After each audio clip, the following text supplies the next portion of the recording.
Well, welcome to the stage, everyone. I'm going to introduce the panel in a second, and I want to commend, again, all of the planners for the overall conference, but for putting a conversation about women and wealth on the docket for explicit conversation.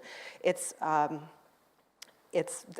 that lead-in was hilarious and frightening, because it's actually not too far from the truth in some places that we still all sit, I think. So as we get into this, I'm going to introduce the panel. A couple of things we're going to do here. It's as much a conversation among us as a Q&A between you and me. So I actually, I'd love to model the kind of conversation I hope we begin to have, because there's such an important underdeveloped research agenda around this issue, policy and solution agenda around this issue, that I want us to be asking each other questions, as well as me just kind of peppering you with questions. So we'll go forward with that.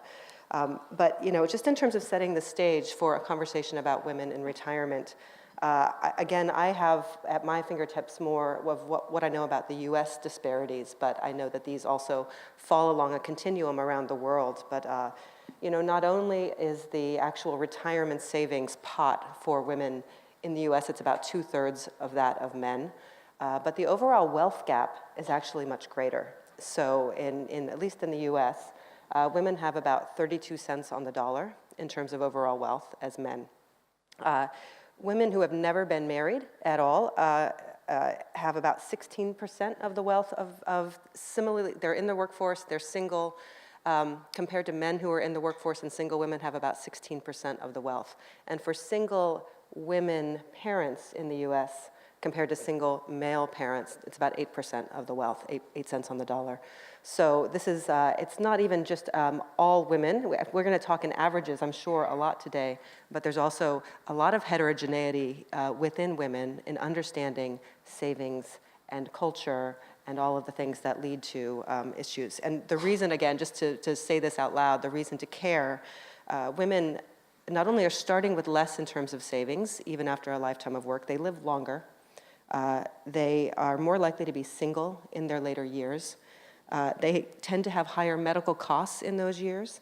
And so in many ways, what we're actually looking at is the need for more, not less, savings to equip themselves for a dignified retirement. And so that's some of the conversation that we'll get into. But without further ado, let me just get into the conversation with our wonderful panel here. So kudos for putting together such a great and thoughtful group. So Jennifer Curtin, who's right here, is the Associate Professor for Politics and International Relations at the University of Auckland, New Zealand. Welcome. And then to her left, for you all, it's Terry Shubkin, which it says on your paper, Chief Executive, but she likes to go by, and I approve, Chief Excitement Officer for Young Enterprise Trust, which is an NGO here in New Zealand. Thank you. And also Paul Gerrans, who's Accounting and Finance Professor at the University of Western Australia. Welcome, Paul. All of them going deep with their research and their work around these issues. So let's start off, everybody, with just a quick question about, your own, who you are, why you're interested in this subject, and, in terms of where do you come at it, how do you see this problem, and why are you spending your time working on it, either on the research side or on the solution side? And go ahead and start, Jennifer. So I just want to start by making a reference to the video clip and just a little reminder that actually these views about women are what stopped us getting the right to vote. They're what stopped us from getting the right to stand for Parliament until 1919, because actually there was a great deal of belief that women were unable to cope with matters outside what was then the private sphere. So it's good to see that we've got so many women here in the audience today. I sit in a political science department. I study public policy. I did a lot of research on the Ministry of Women's Affairs, and I continue to do gender analysis of public policy, which is why I think I'm here. I think that means for me that I can't impart for you any micro-level strategies on how we should advance financial literacy for women compared to men or as families and so on. But what I would ask us to do, and what I think, if I had one message, would be that we have to remember that budgets, policies, new services are not gender neutral. There are already systematic and systemic disadvantages that a range of populations face. We know this already, and that women are a heterogeneous category, so we have to attend to diversity as well as to gender. But we need to do this from the outset of the planning stage. We can't do an add women and stir approach after the fact. So we heard Alfred say earlier that the content, what's behind the content matters. Okay, so we have to remember that pension systems, superannuation systems, the way the labour market and caring is structured was based on a male norm. But this is not the way the world works now, and so we have to attend to unpaid labour as well as labour market participation, and how gender impacts across the political, the policy spectrum, all the way through from design through to implementation of policy as well as services. Thank you. Great. Tara. Kia ora, everyone. So my name is Terry Shubkin. I have the privilege of running an NGO called Young Enterprise, and what we're trying to do is help our rangatahi, our young people, thrive in business and in life.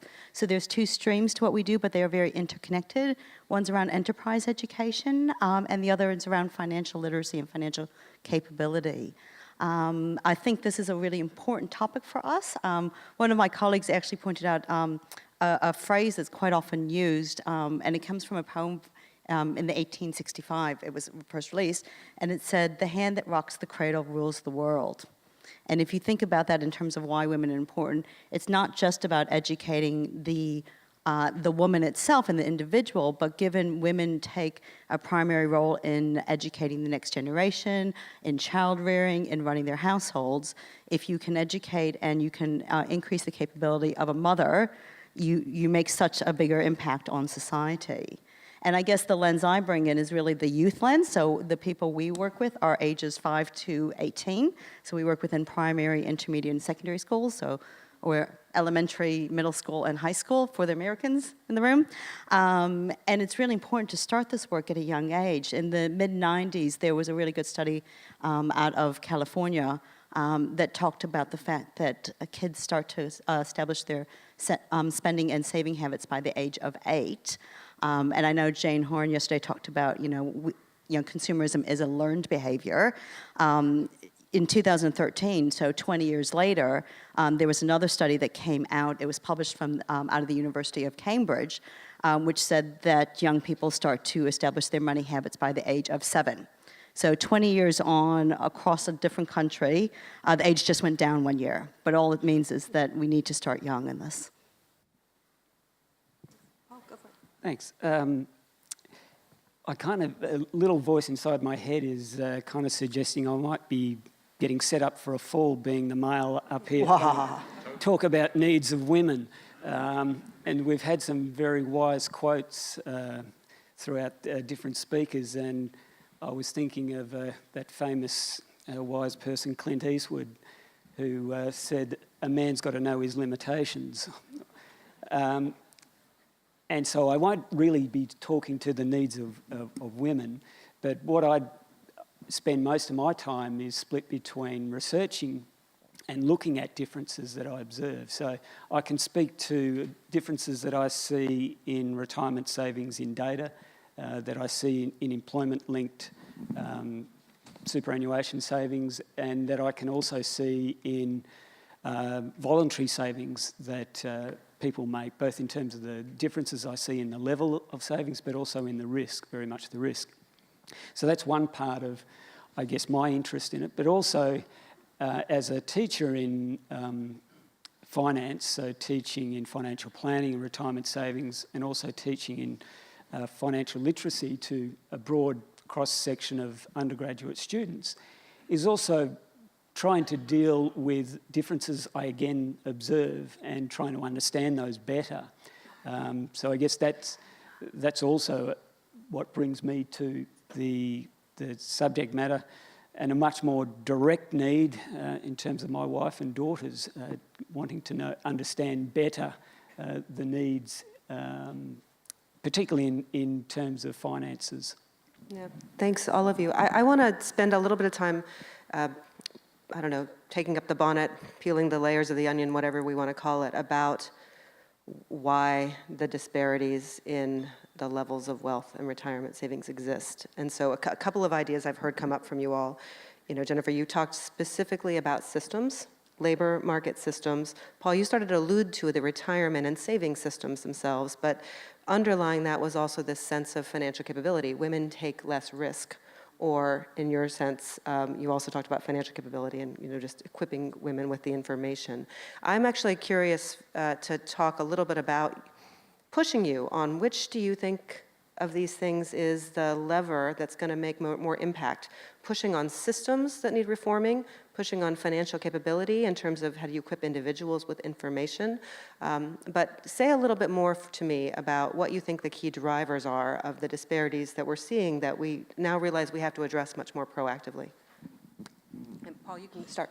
Yeah, well, I guess in terms of orders of magnitude, it's a system thing. So to pick up the earlier point, it's a structural thing. So if we're looking at differences in retirement savings, we shouldn't be surprised, again speaking from an Australian perspective, we shouldn't be surprised that we see significant gaps in retirement savings because the system is fundamentally linked to a system which is where we see gender differences. So we see gender differences in income, or perhaps more correctly, we see gender differences in those sectors or income. We see gender differences in income in those sectors where we see gender imbalances.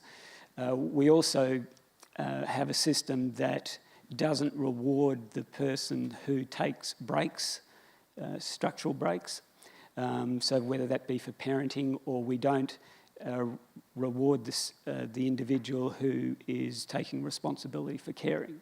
So fundamentally, we've built a retirement savings system that exacerbates those inherent structural issues. So in terms of order of magnitude, it's the structural thing. We can look to other areas, so financial literacy perhaps, but that's, I think, in terms of levels, that's not by any means the first thing. Jennifer, and then, go for it, Terry. Yeah. I was just going to take a point that Paul made around the income side, and it's an area that certainly fascinates us. If you look at the income rate, and I'm just going to take one path, which is the ability to earn money for yourself as an entrepreneur. There's been some really interesting research that's come out. So the recent Global Entrepreneurship Monitor said that women are 1/3 more likely to actually have started up their own business out of necessity. And that the Female Entrepreneurship Index that actually just came out earlier this month, also talked about the fact that women are likely to be much older. And one of the things that we noticed, there was an initiative here in New Zealand to realize that some of the acceleration programs, women weren't putting themselves forward. And so a new program was called Lightning Lab XX, which was launched directly to that. And looking at that, they sort of unpacked a little bit why women weren't. And I think it relates to both income and budgeting, which is, the systems are set up with a male focus. So one of the things they realized is the Lightning Lab programs were running, but women weren't applying for it. Now, they weren't applying for it because it wasn't marketed to them in the right way. They didn't have the confidence, and I think confidence comes up a lot when you talk about women's issues. Women didn't think they were good enough to apply for this program, so therefore they didn't. So there was a lot of work that needed to be done around making it safe for women to want to do it, and I think that extends to when you're looking at financial capability. Women don't necessarily have the confidence to put themselves forward, so you take the income issue, you exasperate it with lack of confidence in being able to talk about it, and then you create a bigger problem. Interesting, yeah. So I would follow up what Paul says, and also recognise that when we don't attend to the lack of gender neutrality in the system, we can amplify the imbalances and the inequities that already exist by putting in place what we think are solutions that may end up having unintended consequences that result in bad outcomes for women. And I do think we The OECD has done some really important research in this space about women's financial capability and what women want and need from the system. But what we also need to be aware of is if we put women at the front and centre from the start, for example, we would be asking more questions about intra-family income distribution.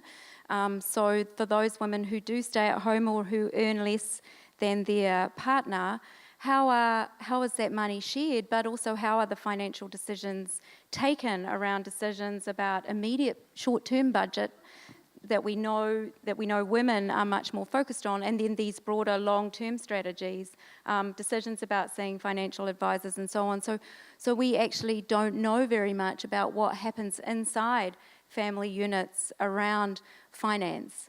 And I suppose one other thing I'd say about the gender issue is that there's a real strong tendency to put women's issues in the social policy basket and think that they're dealt with there, and we have to remember that all issues are women's issues as well as, so on. So we would think that we need to, if this kind of issue sits inside fiscal economic policy, we need to ensure that we have a gender lens in that policy space as well.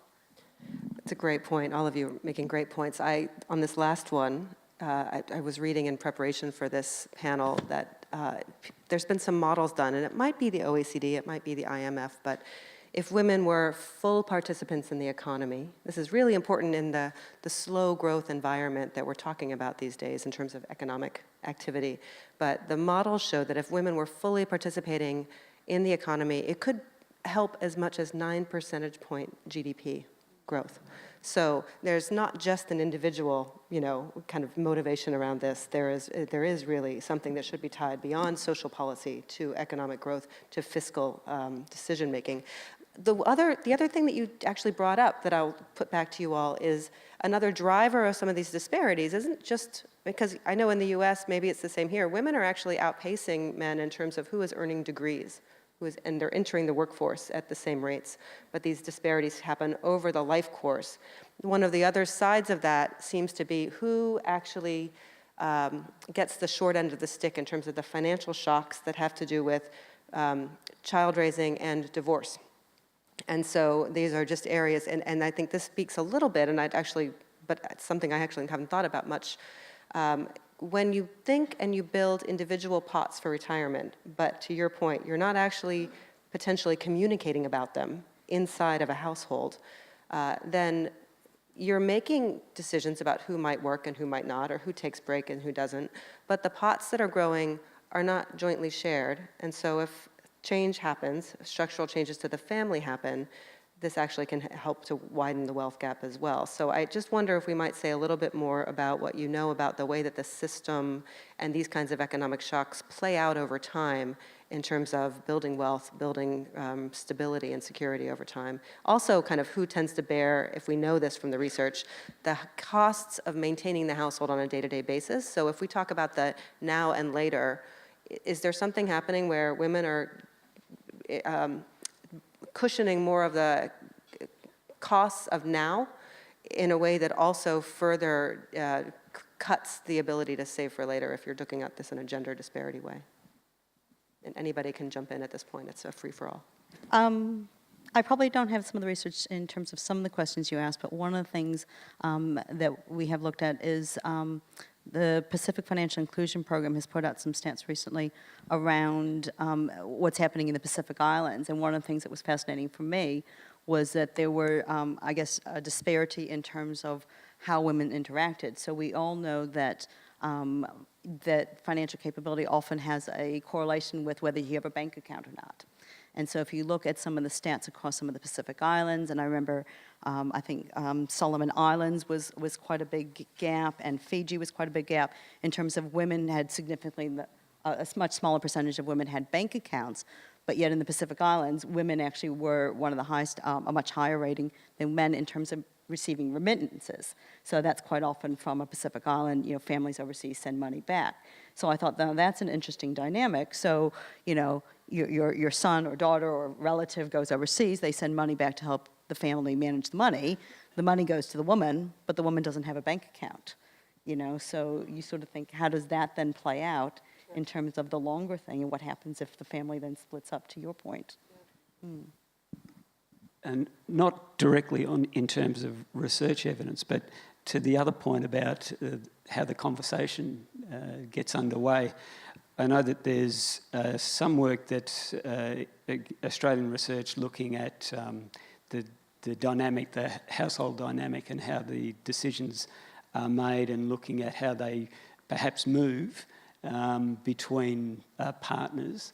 So that's data using research using Hilda data or longitudinal data. I know that Financial Literacy Australia, I know Robert Drake is here, they funded a project labelled, I think, Women Talking Money, and which is about the question of how are these issues raised within the household.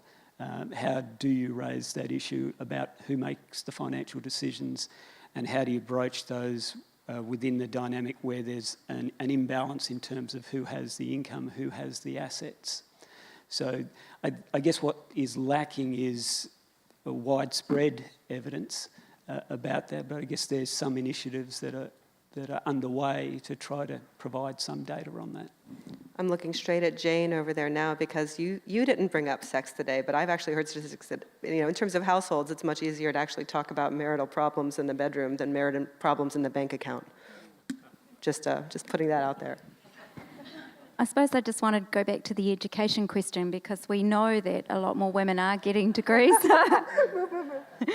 But what we also know is, and this speaks to the gender pay gap really, which is only one part of the story in terms of the retirement wealth gap, but women tend to gravitate towards professions that are less well paid on average than the male professions, especially over the life cycle.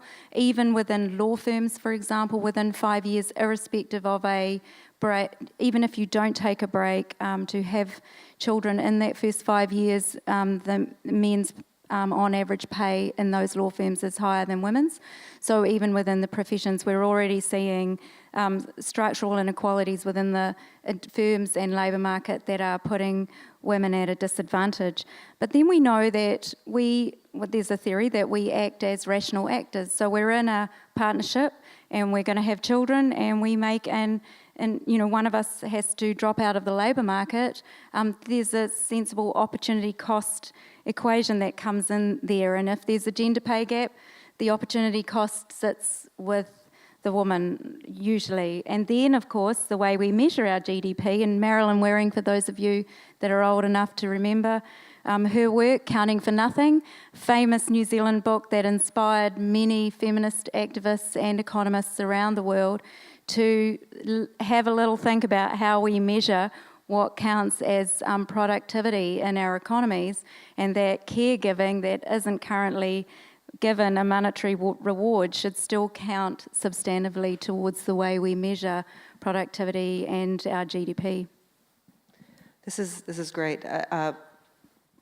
When you are talking of education, and I want to think about this, hearing everybody say loud and clear that some of the structural drivers of these disparities, we ought to focus on those, and that's going to create a lot of change. I also know that those are pretty big systems to turn around quickly, right? So there definitely is this ongoing need for us to focus on the financial capability tools and the toolbox that we're constructing around these issues. So, to that end, I actually want to ask a question, starting with Paul. A lot of the data that you work with comes from corporations, right? You work with a lot of the firms that are, in the financial services industry. What are they thinking and doing right now? What are the questions they're asking you to look at? What are the questions you're asking of the data? And what's the role that you think that that the financial services industry itself could do to begin to create, and somebody said this in the culture panel as well, the kinds of products and services that are really tailored, and I think the kinds of financial advice that might be really tailored to women. Yeah, in terms of what they're interested in, I mean, they are fundamentally interested in gender differences. So, for example, we do work with Colonial First State, and we produce an equity preference index. We look at present at different age groups, and we look at gender differences, and we see, for example, for the 12 months to the end of June this year, for people 35 to 49, there's a 20 percentage point difference in the allocation to equity between males and females, which is a striking difference. Notwithstanding changes in education, notwithstanding this comes from a fairly broad cross-section of individuals, and it's also voluntary savings. So I guess they're interested in it from a point of view, I guess, of a product. So what gives rise to that? What gives rise to this difference, and how they can raise that as an issue. So within their advisor network, when they're dealing with selling these products, how do they deal with this systematic difference that is observed?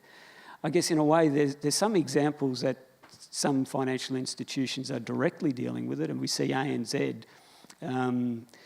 making extra contributions for women. We see another, Rice Warner is another company who makes extra contributions. So they're also interested from that side. I'm not exactly clear that that's necessarily the best approach, because that may have unintended consequences in terms of the cost. So if it becomes more widespread, I'm not necessarily sure that's the best means of addressing it, whether it's a risk that's better shared. So it's better addressed through government or through tax rather than through employers paying that extra. But I guess that's perhaps a direct and an indirect way. Yeah, I was reading in preparation for this a report from the Alliance for Financial Inclusion from them and the Women's World Banking Association. And one of the things that they listed, because they sort of talked about the differences in there being demand-side barriers as well as supply-side barriers. And one of the supply-side barriers, and again, this is at a global scale, they talked about was lack of gender data. So with the institutions don't have the gender data to be able to then make it the decisions about what kind of specific products they can create to, I guess, appeal and, I guess, serve the female marketplace. And I guess that would be a challenge. If you don't know, if you don't have the data, you can't create the products. Yeah, thinking with another fund, so a provider of retirement savings, employment-based employment savings to more than 200 different employers. So in terms of providing information and advice, there's sort of competing interests in the sense that they want to provide information to their member base. They know, or we see in the data, that women are more likely to want to have some sort of calls. They want to have some sort of person-to-person contact when they're seeking the information. Again, going back to your earlier question, this is on average. So in terms of when they look at who is using or utilising their information sources, they see more women use the call centre, more men register online and access information through those sources. The competing interests come in because call centres are more expensive. So whilst it's good in terms of that is getting utilised more, there's perhaps pressures to reduce that and to replace it more with the online resources. Jennifer, do you have something to add to this? Well, and yeah, so this isn't really my area. I suppose I think, though, that the data gathering is a really important part, and it's clear that we obviously have some already in terms of what women want, but I do think it's important to talk to women themselves about what they think they want, and also in terms of the education strategies, like remembering that women well, at least with some areas of politics, women prefer to be in women-only spaces. They need to feel safe to reveal their ignorance about particular kinds of issues and know that they can be supported. And also quite often if they're in caring responsibilities are very time poor, so asking them to find time to go to seminars and so on can be quite difficult. But I do think that there are sufficient gender analysis tools out there that can enable the private sector, the non-profit sector, as well as the government sector to do a gender lens from the point of designing a service, a policy, a strategy, and moving all the way through to implementation and embedding that into so that all the actors in the process of supplying services can be assured that they're, catering to the raft of diverse needs out there.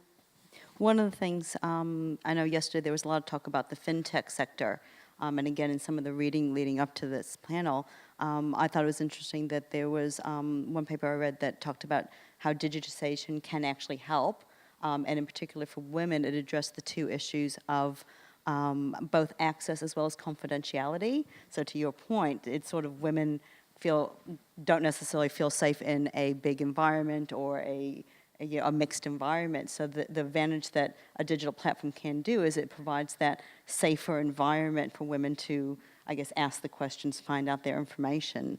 And it was really interesting to see some examples that this paper quoted about initiatives that are specifically digital initiatives targeting women. There was a great one in South Africa with their Vumi messaging platform, and in Peru with a common e-money platform, again targeting specifically women.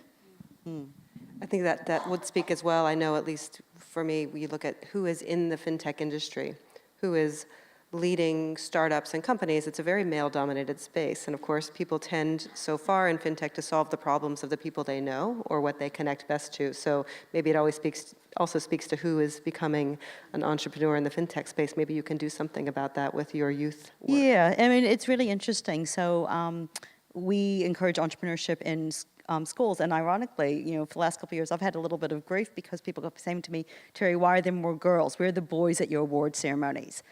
So we have a program where high school students set up and run a business while they're still in school. We've got about 3,500 students doing that a year. And I'll tell you what, it comes to the awards at the end of the year, it's mostly girls. But then you fast forward and then you look at it and women do drop out. They don't go into the rates of women going into the accelerator programs is significantly less, certainly if it's in a tech space. So there's a couple good initiatives. I talked about Lightning Lab XX, which was designed here in New Zealand to encourage females to feel comfortable in that space. There's a new one that I saw launched last week in Australia called She Start.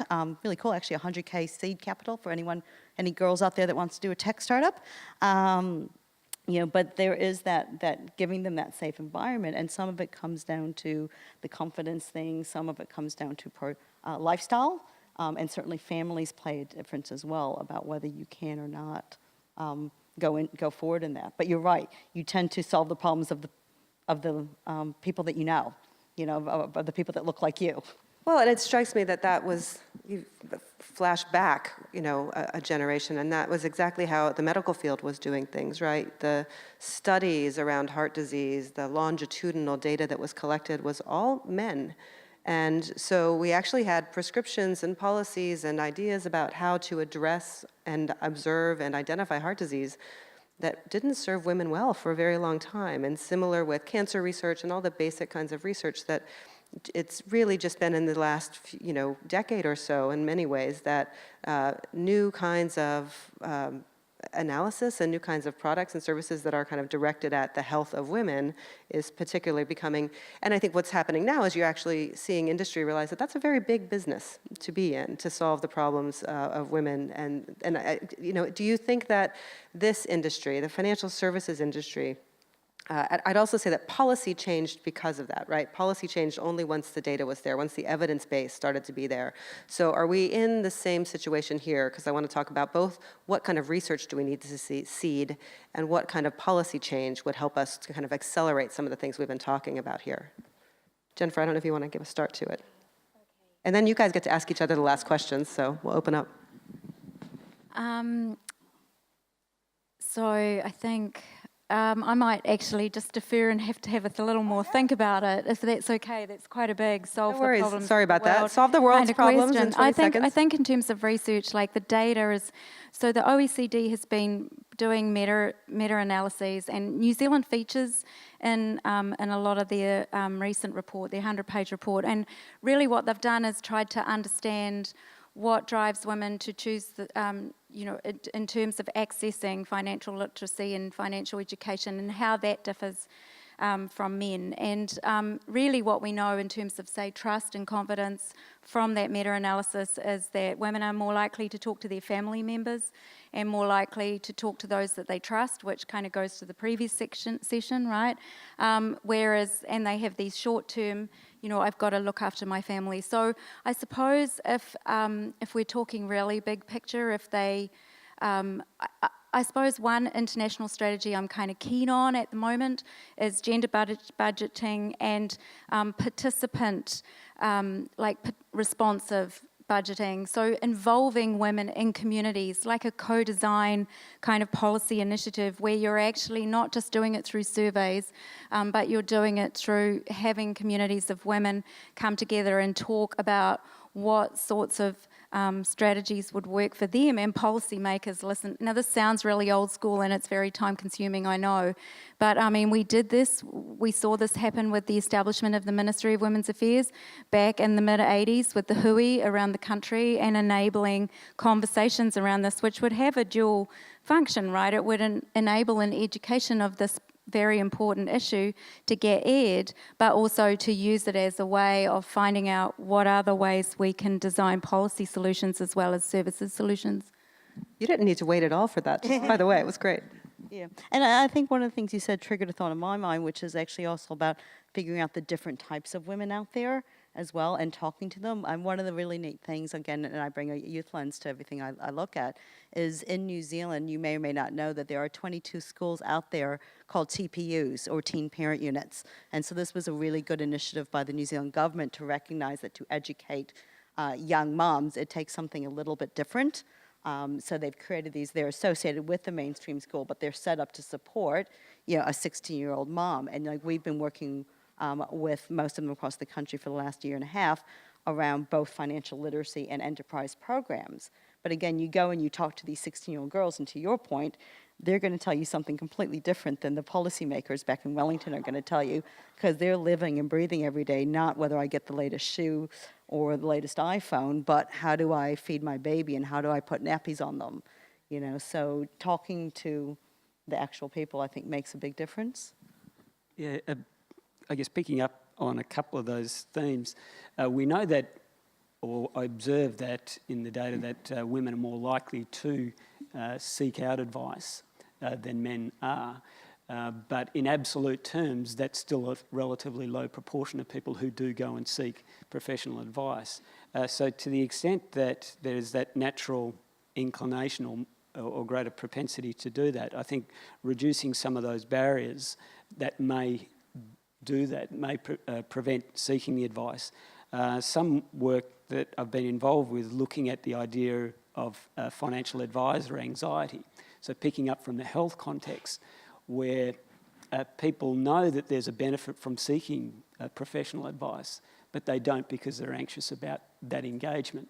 And when we've looked at it and looked at what specifically underpins that anxiety, whereas for men it's being anxious about letting a situation deteriorate or being anxious about not having kept good records, the difference that was more obvious for women was the language that, as a barrier up front to engaging in professional advice. So going outside family and friends to go and speak with other people, a professional. But also in terms, what you mentioned yesterday, Ida, in terms of the role of social norms, and again using that as an active tool, as using champions, so gender champions, as the means of communicating that information, or being the champion for the financial education, rather than necessarily a formal source.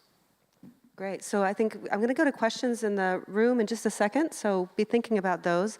Actually, for you all, I'd love to ask you to either, as a final wrap-up to this section, ask one of your other colleagues on the panel a question, or say a few more things that have come up for you as you've been kind of going through this conversation together. And you can duel it out on these. You guys look like you're about to sing a duet, so I challenge you to do that. 2 metres. I just want to ask a question about the financial literacy, in the sense that we talk about women being more risk averse and being less confident, but the OECD report that I looked at suggested that this actually makes women more teachable because they're not overconfident, and so they're more open to receiving good advice. And I just wondered what your take on that might be.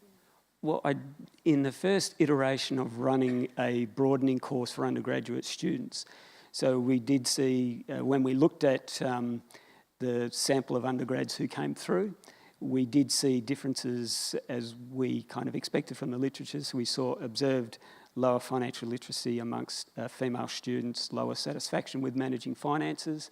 What we then also saw is we saw a positive gain for the course, but we saw an added boost by gender.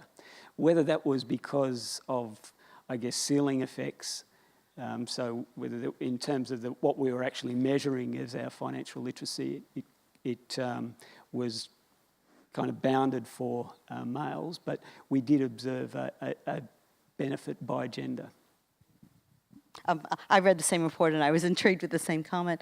And I'd say our experience when we deal with sort of the younger generation, and again, this is a broad stereotype. And if I look at both financial literacy, but then if I look at some of the enterprise programs, if I were to stereotype, the boys will take bigger risks, but the girls will be more disciplined. So if we say to the girls, this is what you need to do to run a company, they will do everything we tell them.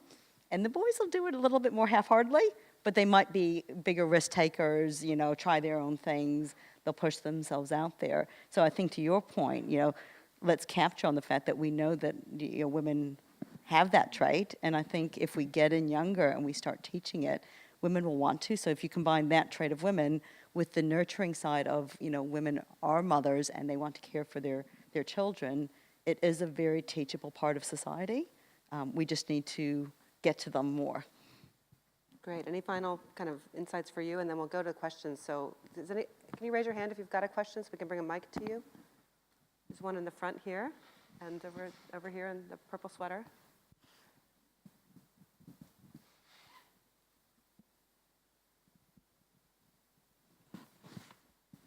Hi, my name's Shula. You've answered one of my questions first, which is great, because I was just wondering whether there's any research proof to those stereotypes. The other one was, so there's a lot of results showing that women have got less wealth, but when I look at a family, a couple, I don't look at them individually, I look at them as a team. So although the woman may personally have less wealth, the wealth within the family is fine, and if they do get divorced, they get half of that. So is that taken into account in, the need for women? In terms of the last part, I don't think it's necessarily half. I don't think the evidence supports that it is an equal distribution in terms of across the types of assets.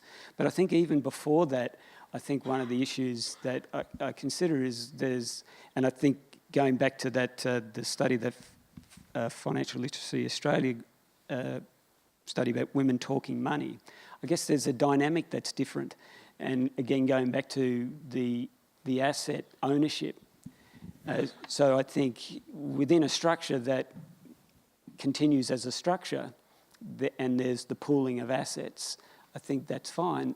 But in terms of the dynamic, even within that working structure, in terms of who has the income, who has the assets, or in which name they are in, I think that also plays out in a dynamic of the decisions that can be made and in terms of the contribution that can be made to them. Thanks. I just wanted to add, while we think about it as a household and a family unit, I think Ida, you mentioned some stats at the very start that we also know, though, in New Zealand, like the net worth of sole parents is extremely low, like something like $26,000. And what we also know is that the majority of sole parents are women. So if we're thinking just about households that are doing really well, fine, if they don't get divorced. But if we're talking about the whole population, then we see gender differences in other kinds of categories of households, if you like. I just want to touch on, you made the comment about the stereotypes, and it's funny because there is, if you bear with me a second, there's a common joke around the place, which most people don't know actually comes from an actual study. So the joke is, there's a job that's being advertised, and there are 10 things listed that you must have. Woman thinks that she needs 10 before she can apply. Guy looks at 6 and thinks he's overqualified. Now that actually, as much as I've joked about that for years, that actually comes from an actual study that came out of HP. So there is actually some evidence to back up, that commentary that often happens. Thank you all. And I'm glad you said that, because it kind of leads into my question quite nicely. Because my question is around, when we're talking about these things, the conversation is often about how do we make women more like men? And actually, could we maybe change the conversation to how do we make society more like women? How do we actually, instead of valuing wealth and assets and consumerism so much, which are, quite often, they're male constructs, why can we not actually try and engender a society that sees wealth as family, as community, as connections? What are the barriers to us actually changing the way we measure wealth and making that more feminine? That might be the next panel. I'm not quite sure, but it's a pretty big question for this one. Does anybody want to take that on? I think in some ways you're looking at a pretty, Diane will. Great. I was making my notes and I just looked up. The only problem I've got with that is we're making huge assumptions about what's male and what's female and what's feminine and what's not. For me, I don't think that assets and wealth or anything is a male construct. And I love numbers and I'm a geek and I love treasury documents and reports. But that doesn't make me not a woman, I worry a little bit when we jump quite quickly to saying, let's make it more feminine, because then we've got to make a whole lot of judgment calls about what we think being feminine is. So I've got a son and a daughter, and everyone says to me, when my son's little, oh man, little boys are hard, aren't they? No, he's really, really easy. My daughter, however, was, everyone's got views on gender and they must be like this. So that's my only worry, is we're jumping to some big... and I think it goes to a great point, too, that, if you think of wealth as neutral, how you use it, to what end, could be quite different depending on where you sit and what your values are. So if we end up with a values conversation, male and female is very different than masculine, feminine, and what we attribute to both can be quite different. But maybe that question of wealth as a neutral tool and values as the driver of what we choose to do with it as a family or a country or an individual is someplace where this conversation could help take us. But I also think, it's in how we measure wealth. I think women, at some level, do measure wealth differently than men do. The things that a lot of women will actually value different things to men. We will value our families. We will value the time that we spend with them, perhaps higher than many men do. And I know those are generalizations. No. I think at the end of the day, and in terms of a policy conversation and the resources that bear, a lot of what you end up with at the end of the day is for a retired population to be able to live with dignity and consumption at a level of resilience and vibrancy, that some of these do get to be not the entire envelope of how you manifest wealth and all of those pieces. But if you get to, and I'm thinking about the culture panel, right, that kind of how you enjoy your life, what's the prosperity of your life and how you share that. A lot of times, if you are extremely financially constrained, the level of isolation gets compounded. And so I do think that in terms of this financial conversation, it doesn't mean that it's the be-all, end-all of a conversation about wealth and prosperity, but there is some level of equipping people with enough of the resources in their retired years to live a life of choice and dignity. And that's really what we're trying to get to when we think about how do we create systems that help women to become more possibly able to enjoy that part of their life with that level of dignity in it. So I want to thank our panel. I want to say if there's any final questions, great. Otherwise, I'm going to go ahead and end us 30 seconds early and make room for the next panel. But any final comments here? No, so I want to thank the audience for the questions and thank the panel for their great ideas. Great. Thank you.